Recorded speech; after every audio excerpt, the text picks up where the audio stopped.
What's up, everybody? We're back at the shop. New episode here. In this episode, we are going to tackle getting the E85 flex fuel adapter from Motion Raceworks installed. And there it is right there, if you're interested in it. We're going to get that installed into the Piranha boat so we can start running flex fuel, running some E85, start putting more boost to it, and so on. We're going to wrap up Megan's boat so that we can get it on the water this weekend, just basically put it back together.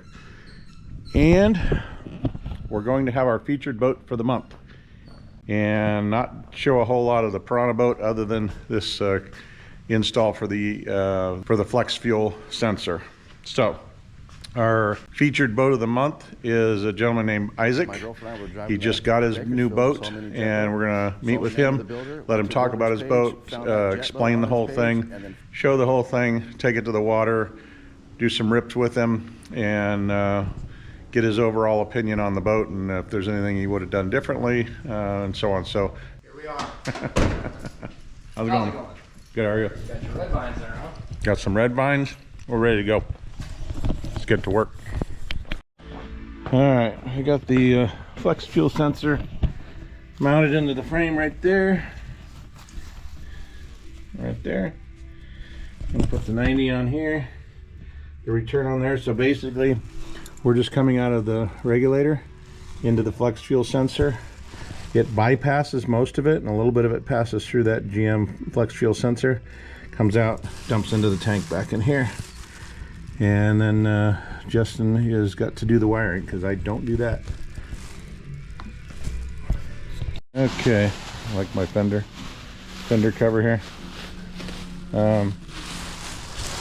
This job's complete, except for the plug. The plug was bad from the factory. Just ordered a new one, but basically it's just going to run through a harness up here, plugs right into the back of here, goes into the holly. And the flex fuel sensor is now installed. We're ready to start turning this thing up. And we got the roof back on Megan's boat. We got all the screws in it. Now put the light bar on. Put some Loctite on them too. Loctite on them. Yeah, there's an idea. And then Ben's got to still spot this all in. Get rid of that yucky yuck right there. And she's ready for the water. All right, Mama's light bar's on, good to go. Trying to find an electrical problem on the seat heaters. Alrighty, we are back at the shop Saturday morning, and what do we got going on? Megan's boat got a air freshener scent bomb in it last night, and now it smells it just doesn't smell musky at all. It smells kind of good. So we'll take that cover off and solve that. And then Justin had an epiphany last night, and this totally makes sense, but he feels that we have an RFI interference. I guess that's what the I means, right? Interference on the Piranha boat somewhere, possibly on this wire harness right here, and or from the alternator or something. And the reason for that thought is that if you've been following us, we have not been able to get this boat to go past that 4,800 RPM range. The interference that's being caused is causing the holly to go kind of crazy and not allow things to happen the way they're supposed to happen or something. I understand it, but I don't understand it. We're going to, as silly as this sounds, we're going to wrap tinfoil around some of the wiring in this boat and see if we can find the cause of this this problem, if in fact that's what it is. But I've always said that the boat gets to that point and it's like somebody just starts taking the power away from you when there's plenty. I mean, to get the power this boat has to get to that point is unbelievable. and then it just gets there and it won't go past it, and it kind of starts stumbling and doing kind of weird things. The old motor, we felt because of what happened to the old motor that was the problem. The new motor has the same exact problem, and it completely makes sense now that could be it, because other than the whole block and everything, all the wiring is exactly the same. It's the same motor, same every fitting, every plug, every wire is exactly the same. So tomorrow we're going to do our interview with the Gucci boat. I'm gonna call it the Gucci boat, the Louis Vuitton boat, and our featured boat for the month. And when we're done with that, we're all going to put them in the water, and then when we get a chance, we're going to start wrapping tinfoil around wires here and see if we can stop the interference. And if we do, he'd be right. But it completely makes sense why this thing won't go past that brick wall. It's got a brick wall controlling the engine at that RPM. No matter what boost we put to it, no matter what we do to it, we can't get past that RPM. And completely makes sense. And in the data log, I think he said it was not going past 64% throttle on the data log, and I'm holding it all the way to the floor. Well, this is mechanical. It's not digital. It's not fly-by-wire. So the throttle control sensor should show 100% on the data log, and it's not. So all these, it's these little freaking gremlins that you chase and chase and chase, and then you get an aha moment, which Justin had last night. And I hope he's right, and I hope we can find it real quick and get after it and get this thing ready to rip again. So moving on. So also today, Joey stopped by from Monkey Skin, and he is testing his templates on the speed car. So those are all the pieces for the door, and there's pieces everywhere here. So they should have this car figured out and ready for you to purchase Monkey Skin for your Speed El Diablo in the next couple weeks probably.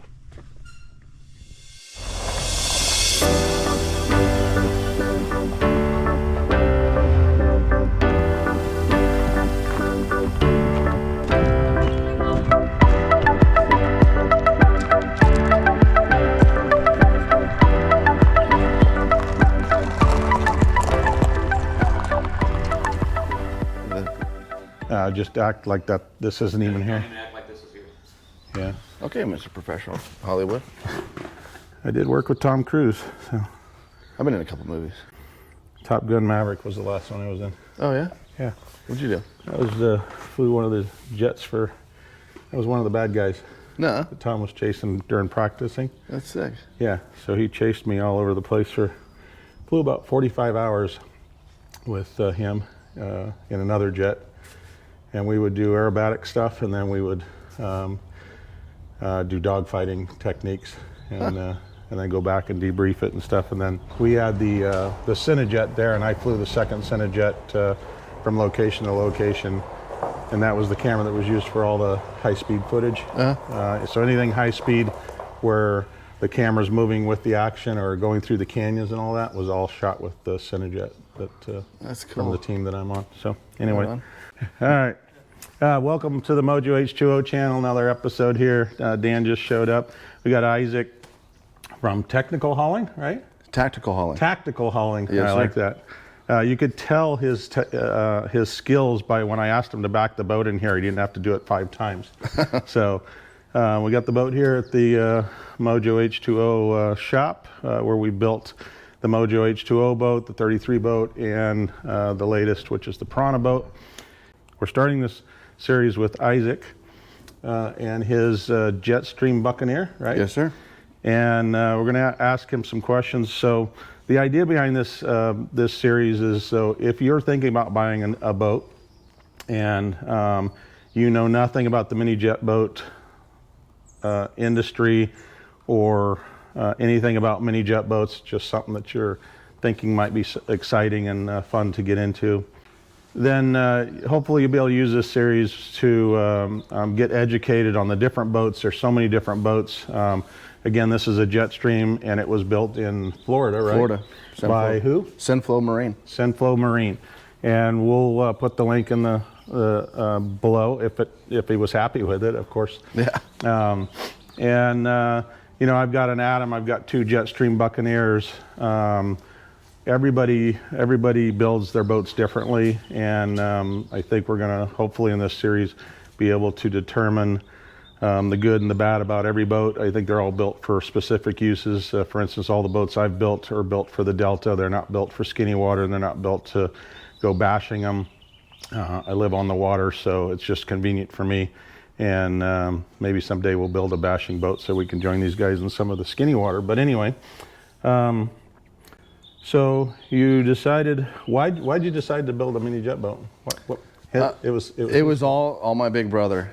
Yeah, we go out to the rivers and the lakes, and it's something. I saw your Mojo 2 boat. The Mojo H2O boat. Mojo H2O boat, cool. And I was, what is that? I'd never seen one before. Yeah. And it was something that it just looked so interesting and fun, and I had to do it. So my brother and I started talking about it, and then he found a builder. Versus a big boat. Versus a big boat, yeah. I've had big boats, and it was just time to do something I had never done before. Yeah, that's where I'm at. I have a 26-foot Cobalt, and I love it, but it's a family boat. Yeah. Can't go have fun doing the things that we do with these things. So, and I have to apologize. I've been battling a lung problem for the past month, so I'll edit out all my coughs. But basically, that's why my voice, and that's why I got a cough drop in my mouth. So, some questions I have for you. First of all, as I've already had this happen, how can people that have mini jet boats join our group that you created? Because you basically created a mini jet boat dudes or something like that, right? Yeah, mini jet boat dudes. Yeah. So I had a question yesterday. How I've got a mini jet boat. I want to join your group, and even if you're out of the country or out of the state or whatever, and you just maybe we need to create some type of a Facebook page or something that we can all communicate on instead of a text. Yeah. At some point, because I think it's going to grow and grow and grow.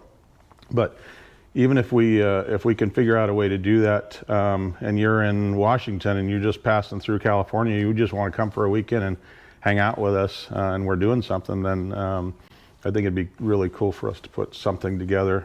But for now, how would people get onto that? So just like with you, when I came in contact with you, I just searched mini jet boats. You came up just the other day. My girlfriend and I were driving to Bakersfield, saw a mini jet boat, saw the name of the builder, went to the builder's page, found that jet boat on his page, and then found the owner of the boat. Yeah. And I said, hey, we're going to be out on the water on Sunday. Yeah. If you want to come out. So I'm on Instagram, minijetmojo H2O. So you can hit me up on Instagram, and I can tell you what's going on with the group. But yeah, I think at some point we'll get somebody, it won't be me, but we'll get somebody in charge of monitoring maybe an Instagram page for Mini Jet Boat Dudes or something like that, idea. Where we can have a bit of a forum as well as set up locations to go to and so on. Yeah. Have you ever been in a mini boat before? Never. Never. This is your first mini boat the first experience. time. Actually, I tried to get on somebody's mini boat, my good friend Kevin, which he'll be here today. Yeah. And he was so busy, and he told me no. And I said, that's the last time I'm going to ask somebody for a ride. And get your own. Because I got my own. Yeah. Yep. So this is a make and model. This is a... So it's a 2025, 12-foot Buccaneer Jetstream. Jetstream.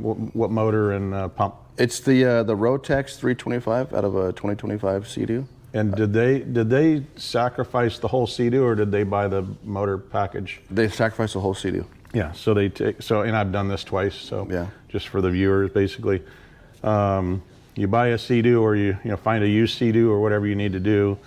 You take that to the builder. They take it all apart, and basically you have $1,000 hull, and that's what I got for both my hulls is $1,000. Yeah. And they take all those parts, and the dash, everything is from that Sea-Doo. Any modifications that you had done to it? No modifications. Actually, I did just upgrade the impeller Yeah. to And you tested that yesterday, right? so good. Big difference. Night and day. From stock to a 1524, night and day difference. Jumping out of the hole and top speed. Good. Is that the So- dual impeller kit like Dan has, or is that? I did the not same? end up doing the dual. Okay. Only because we do a lot of river riding, and my fear was that's a very expensive thing to do. Yeah. And if I'm going to be going through impellers, I hope I don't, but Yeah. in my situation, I tend to do that. I didn't want What to spend brand all that impeller money. is that? Do you know? Solus? Solus. Yeah. Okay. Yeah. I believe it's Okay. Solus. No motor modifications. Nope. It's all stock. All stock motor. I noticed the motor's very Louis Vuitton. It's very Louis. What's the story behind the Louis Vuitton? The story behind the Louis Vuitton is my sister. She loves Louis Vuitton, and she has a crazy amount of bags, and I think it looks really nice. So I wanted the outside of the boat to look crazy party, and the inside to be Louis. Very nice. Yeah. Yeah, that's the individuality that I'm talking about. Is each boat has its own story, and Definitely. I think it mimics the personality of the owner. Yeah. Unless you're buying one that's already done, but if you're having one built, your brother's having one built now, right? Right. It'll be ready hopefully in May. Be able to join us out there, but and he's going with a totally different scheme. Same boat, completely different scheme, and that's pretty common. You'll see Dan's boat, some of the other boats that are joining us. Dan has the exact same hull, same everything here, but if you look at the boats, they're different, right? So that's what we'll be interviewing Dan in the months to come. So, what items did you? So, what items did you have to choose from, and did you choose them all, or did you just pick like what'd you pick to put on your boat? I think it's easier to say it like this. The only upgrade I didn't do was the air stomp grate. Oh, really? So I've done every single upgrade they had. And I've heard, I don't have knowledge of this, but I've heard some manufacturers don't like the air stomp grate, that it's been a problem. Yeah, my thought on that was if I get a rock in there big enough, Yeah. the air's just not going to be able to actuate the Right. stomp grate. So, just use your foot. Yeah. Yeah. And you know if you got it clear too. Right, exactly. It's not a guessing game. Yeah, right? you're not sitting in the seat, pushing the air. Right. You get to Yeah. go back there and check it out. Yeah. Good. Dash wise, you've got the stock dash from the Sea-Doo Yeah. 325. You've got the, looks like Garmin. Got the Garmin. Garmin. So I got the Garmin. The Sea-Doo was a 2025. So in 2025 they came out with a colored display. Yeah. So now I have the colored display from the Sea-Doo. Nice. The Garmin, which is Yeah. great for the map. I did the rugged radio setup. Its own head unit for the stereo. I didn't go all, I went all out in Yeah. it. Yeah, and I find, I think the stereo is great if you're parking on the beach and so on, but these things make so much noise. Exactly. You can't hear the stereo. Yeah, I think on the next boat I won't be doing the stereo. So I have the headsets with the music and Bluetooth into the headsets, and I feel that that's a better. It just works better for me. Right. My wife's just the opposite. She's got the big 10-inch woofer underneath the dash and Oh, yeah. the big speakers behind her and in here, and runs it at full tilt, and just that's just not me. But Yeah. you'll see her boat is definitely her, right? Any other things that you've done to the boat? Looks like you've added some lights. Yeah, so I did the front lights. I did the navigation lights, of course, being out here in California. Yep. I have interior lights that are red, and I have lights underneath my swim deck that are Nice. red also. Nice. So in case we ever do any night riding. Yeah.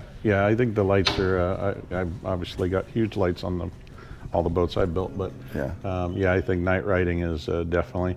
And just so you guys know, it's technically not legal to run headlights on a boat at night if there's other boats in the vicinity. So if you're by yourself, you can run them Yeah. all you want, but if you see another boat, you need to turn them off.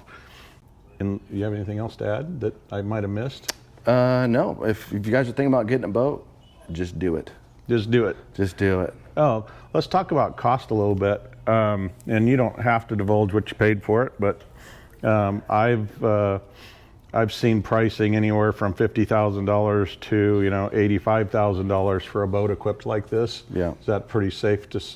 It is. That was a big factor in choosing Senflow. I had talked to months before I decided to go with this builder. I talked to Torchcraft. Yeah. What's it, Tony? What's his Troy. name? Troy, I'm sorry. I talked to Troy. Awesome dude. Builds beautiful boats. Yep. Like he's just an all-around great guy. Very understanding the situation for how much I wanted to spend on the boat, you know, to how much my cap was going to be. And then my big brother found Senflow, and Senflow's starting point was around $49,000 for a base boat. You know, that's no upgraded motor, no upgraded lights, no stereo, no comms, just Basically your basic. the motor, the dash, Yes. triggers on the steering. Triggers. It did include a wrap and some nice little comforts, you know. But all the things I wanted to do to the boat, Yeah. I didn't want to be in at $100,000. Yeah. You know. So we started at 49. We ended the build. You know, I cut off spending too much. Yeah. But I stopped at 75,000. Was my With cap trailer and everything. with trailer and everything. Yeah, and that's Yeah. it's a lot of boat for that. It is I a lot mean, of boat. It seems like a lot of money, but Yes. hell, a new wakeboard boat's $250. Yeah. I think they start in the 200 $250,000. right? Yeah. Yeah. So that, you know, when you're going with the builder, it's really on what your budget is and what you can allow Yeah. to happen in that Right. budget, you know? Right. And the boats are fairly easy to upgrade along the way. Yep. As long as you've planned for it. In other words, if you don't have the Garmin and you don't want to spend them, you know, what the Garmins are $1,100-$1,200 or Yeah. something, About right? $1,200, yeah. So, and if you don't want to have you do want to have it, but you don't have the money for it, you know, certainly they'll build your dash with a hole in it. And Yeah. add it, you know, it's a very easy add down the road. It is. Yeah, they come in all shapes and sizes. There's a lot of boats out there, used boats for sale where people are upgrading and doing things like that. But hopefully in this series that we'll do every month, we'll release a new boat that you will be fairly well educated on all the different boats, the different things they did to them. You do have a UHMW underneath this Yep. boat, whereas my two boats do not. Megan's does, and they're completely different animals. So, thanks for being with us today. Of course. We're going to go out in the water and have some can't fun. wait. And Yeah. see you guys out on the water. All right. I got one last thing to do because it's tradition. I need to give Isaac the Piranha coin. Him being in the military, he will completely understand what the hell yeah. that means. Thank you, sir. Thank you, sir. Appreciate that. Thanks for your service. My pleasure. And let's get out on the water. Let's do it. Look at that. Thanks, Jeff. All right, we got lots of mini boats today. Got a looks like a Jetstream, a Sitka, I think it is. Our featured boat today.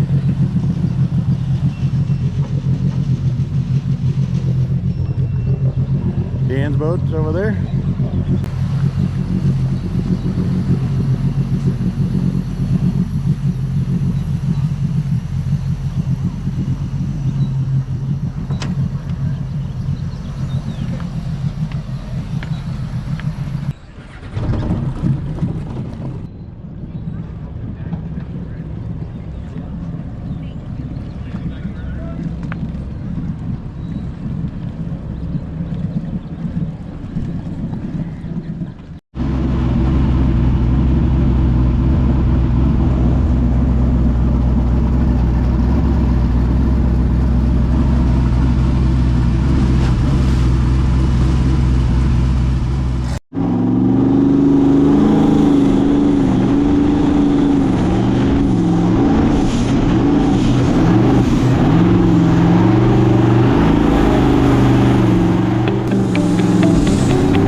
place, Garlic Brothers, on the water.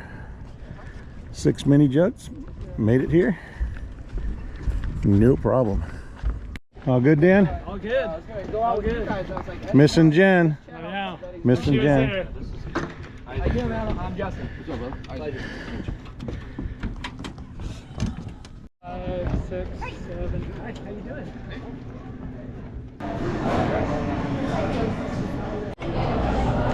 Garlic Brothers? Huh? Oh yeah, it's good. Good?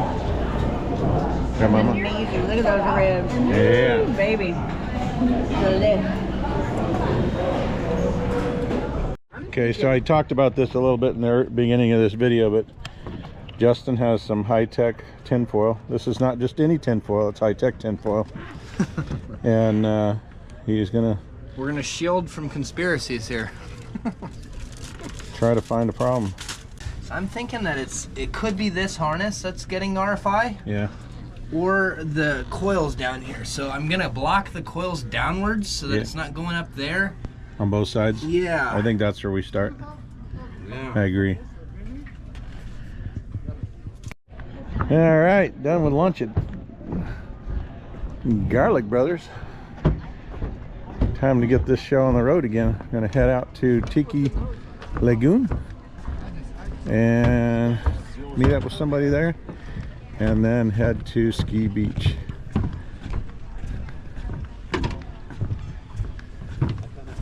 What's up, baby? Shake and bake, baby.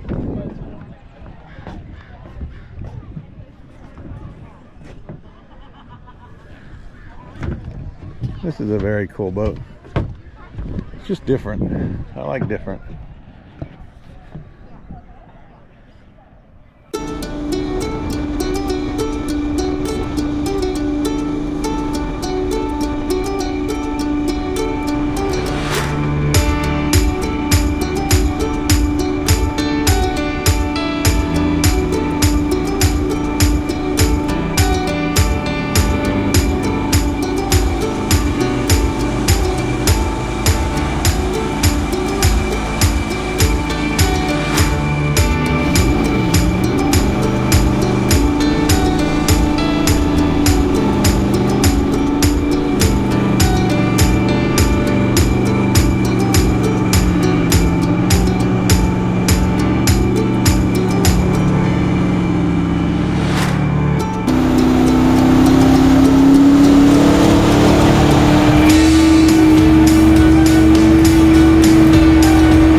our tinfoil experiment is kind of working. So we're just going to end up having to, got 2 coils that are still uncovered, but we're going to have to do something there and shield all this wiring. You are crazy, dude. It is March right now. We're at the beginning of March and he's swimming. Go warm up over there. Huh? 61 It's cool. 61. You know, if you total the temperature of the water and it goes over 100, you can get in it without a problem. I mean, you're good.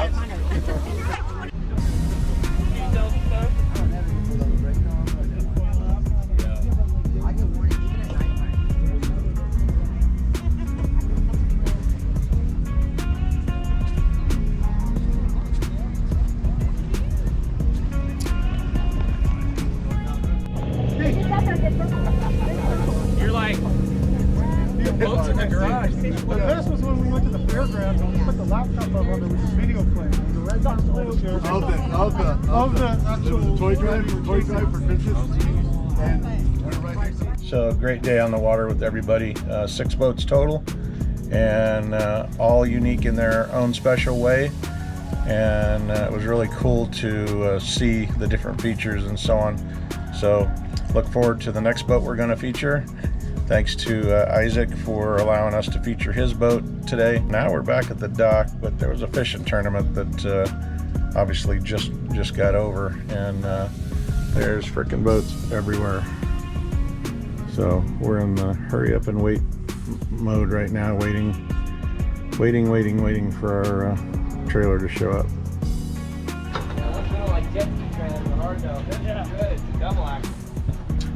All done. Thanks for watching this video. We will see you on the next one and hopefully have another featured boat. See ya.